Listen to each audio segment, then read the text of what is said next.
आता मोठ्या भावाचं काय होतं माहित नाही. दादानी सांगितले भाजपला पाहिजे अध्यक्ष म्हणून. आपली मदत मागतात का काय कळत नाही भाजपला.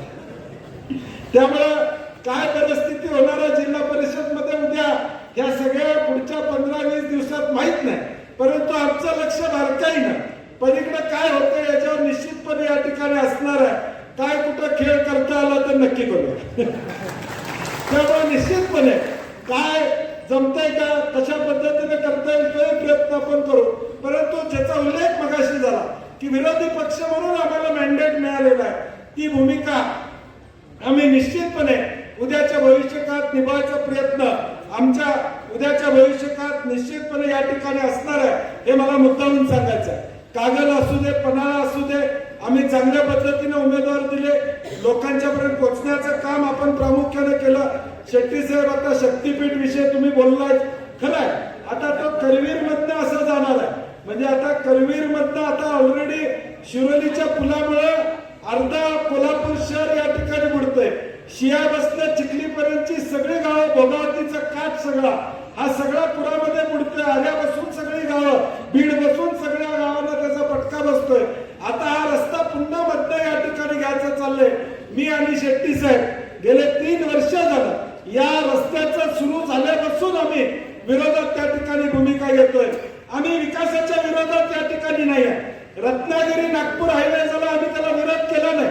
तो रत्नागिरी नागपूर हायवे त्याला मदतच करण्याची भूमिका आम्ही त्या काळामध्ये घेतली.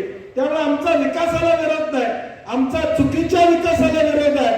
86,000 कोटीचा रस्ता आता 1,05,000 कोटीवर गेला. नारळ फोडायचा अजून नारळ फुटायचा आहे. त्याच्या आधी 1,05,000 कोटीवर या ठिकाणी हा रस्ता गेलेला आहे. आणि म्हणून माझी कोल्हापूर जिल्ह्यातल्या स्वाभिमानी लोकांना विनंती आहे की उद्याच्या भविष्यकाळात या जिल्ह्यामध्ये 2 मोठी आंदोलन आपल्याला हातात घ्यावी लागतील. एक शक्तीपीठ रस्ता याच्या विरोधातलं आंदोलन आणि उद्याच्या भविष्यकाळात वीज दरवाढ ही एक दुसरं आंदोलन आपल्याला या ठिकाणी घ्यावं लागेल. आपल्या शिवसेना, स्वाभिमानी, काँग्रेस आणि समकक्ष मित्र पक्षांचे सर्व नेते मंडळी आणि उपस्थित बंधू भगिनींनो, पत्रकार मित्रांनो, खरं तर हा जिल्हा हा राजर्षी शाहू महाराजांच्या विचाराचा जिल्हा आहे. परंतु मधल्या काळामध्ये या जिल्ह्यामध्ये जातीवादी प्रवृत्तीच्या विषारी प्रचारामुळे थोडासा भरकटलेला असा हा जिल्हा होता. परंतु खऱ्या अर्थानं फुले शाहू आंबेडकरांच्या, छत्रपती शिवाजी महाराजांच्या विचाराच्या दिशेनं हा जिल्हा चाललेला आहे, याचं माझ्यासारख्याला सगळ्यात जास्त समाधान आहे. जर तुमच्या विचारामध्ये ताकद असेल तर काही काळ त्रास होतो, पण तो विचार संपत नाही. महात्मा गांधींनी सांगितलेलं आहे, सत्य परेशान हो सकता है लेकिन कतई पराजित नाही होता.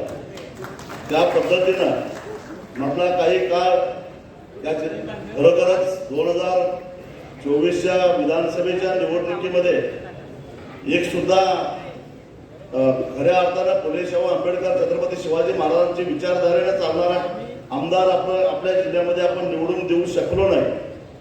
याची खंत आपल्या सगळ्यांच्या मनामध्ये निश्चितच होती. आणि त्यामुळं काही लोकांची मतं इथपर्यंत गेली की आता मी निधर्मी आहे, मी सेक्युलर आहे असं म्हणण्याचे दिवस आता संपलेले आहेत, असं म्हणण्यापर्यंत काही लोकांची मजल गेलेली होती.